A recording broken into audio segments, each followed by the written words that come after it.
En sinuosa caricia, tu piel se estremece, cómplice del deseo que late y no cesa. Mi boca recorre tu geografía y enloquece, explorando el abismo de tu naturaleza. Tus hombros, dos lunas, invitan mis labios, y el vello se eriza al soplar mi aliento.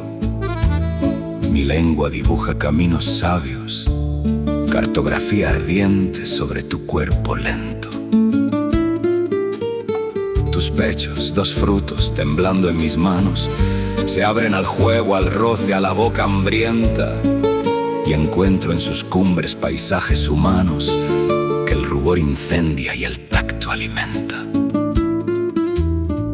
Tu vientre, llanura de fuego y deseo, se arquea rendido al vaivén de mis dedos, susurros de seda, tu piel mi trofeo, y el pulso galopa desbocado en los ruedos. Tus muslos, caminos de gozo y de entrega, me envuelven, me atrapan en danza secreta. El roce es un rito, la pasión se despliega, tu aroma me embriaga, la razón se ausenta. Donde empieza tu pubis, jardín de misterio, mi lengua se rinde y se pierde en la bruma. Te busco, te hallo, me entrego y me entierro, y el jadeo es un canto que al silencio perfuma.